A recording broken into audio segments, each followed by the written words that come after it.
Hello everyone, আসসালামু আলাইকুম। আপনারা সবাই কেমন আছেন?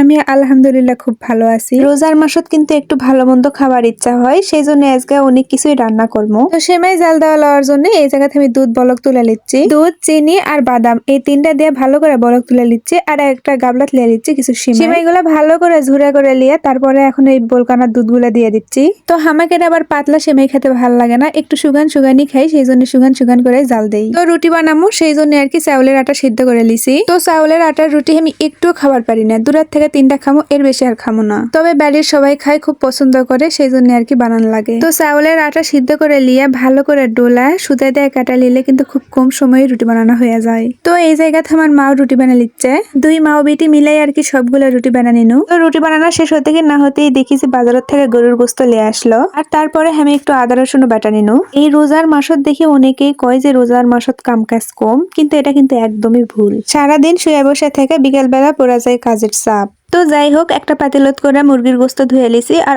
একটা পাতিলত করে গরুর গোস্ত ধুয়ে লিছি। গরুর গোস্ত, মুরগির গোস্ত সবকিছুতে এখন মশলা দিয়ে লিচ্ছে। আদা রসুন বাটা দিছে, পেঁয়াজ কুচি দিছে, সাদা ফল, কালো ফল, দারচিনি, তেজপাতা, গোলমরিচ, এগুলা সবকিছুই দিয়ে লিল। আর রান্না বান্না আমি একটু কমই করি, আমার মাই করে। গরুর গোস্ত, মুরগির গোস্ত, দুই গোস্ততে কিন্তু এখন জিরা গুঁড়া দিয়ে দিচ্ছে, আর তারপরে দিয়ে দিল সামান্য একটু গোটা জিরা। দুই গোস্ত একবারে মশলা টসলা সব দিয়ে লিচ্ছে।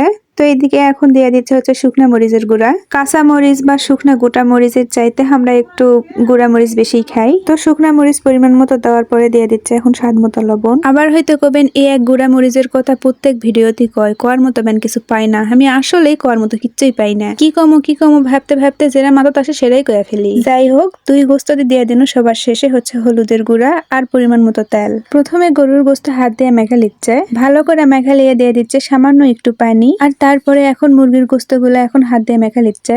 আর হাতত যখন কম সময় থাকে তখন কিন্তু হাত দিয়ে মেখা দেয় না, তখন ওই মশলা টসলা দিয়ে জালত তুলে দেই। তো মুরগির গোস্ত কিন্তু মেখা দেওয়া শেষ, আর মুরগির গোস্ত মেখা দেওয়ার পরে দিয়ে দিচ্ছি সামান্য একটু পানি। এখন দুই পাতিলতি ঢাকুন লাগা দিয়ে চুলার তুলে দিচ্ছি। তো 3 চুলার জাল লাগা দিছে, আর এইদিকে রুটি হচ্ছে অনেকগুলা, সেই জন্য দুটা তাওয়া তুলে দিছে, দুটা তাওয়াত রুটি ভাজা লিচ্ছে। আর এক চুলাত হচ্ছে গরুর গোস্ত তুলে দিছে, আর একটু পরপর আমি গরুর গোস্তের পাতিলের ঢাকুন সরা গরুর গোস্ত লাড়া দিচ্ছি, কারণ গোস্ত আবার লাগা যাবে, সেই জন্য একটু পরপরই আমি লাড়কে দিয়ে গোস্তগুলো লাড়া দিচ্ছি।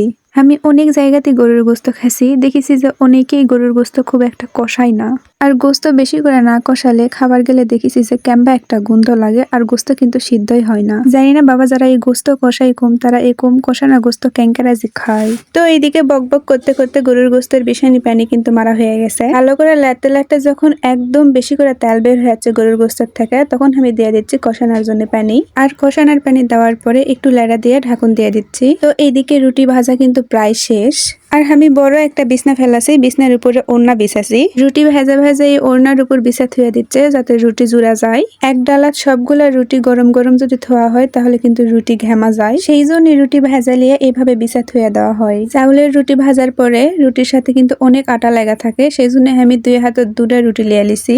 তারপরে একটু ডোলা একটু ঝাড়া দিয়ে ডালাত থুয়ে দিচ্ছি সবগুলা রুটি। এই দেখেন রুটি ঝাড়ার পরে কতগুলা আটার গুঁড়া পড়িছে। যাই হোক, রুটি ঝাড়া তোলার পরে এইদিকে গরুর গোস্তের পাতিলের ঢাকুন সরে গরুর গোস্ত এখন লাড়া দিচ্ছি, আর এইদিকে রুটি ভাজা যেহেতু হয়ে গেছে, চুলাও ফাঁকা হচ্ছে, সেই জন্য মুরগির গোস্তের পাতিল তুলে দিছি। তো মুরগির গোস্ত একটু লাড়া দিয়ে ঢাকুন দিয়ে দিনু, আর এইদিকে গরুর গোস্ত কিন্তু কষানো হয়ে গেছে। এখন দিয়ে দিব ঝোলের জন্য পানি দেওয়ার পর লাড়কি দিয়ে একটু গোস্ত লাড়া দিয়ে ঢাকুন দিয়ে দিচ্ছি। আর এদিকে গরুর গোস্ত কিন্তু বলক চলে আসছে, সেই জন্য লাড়কি দিয়ে লাড়া দিচ্ছি, আর কিছুক্ষণ জাল দিয়ে লিয়ে নেমা নিমু।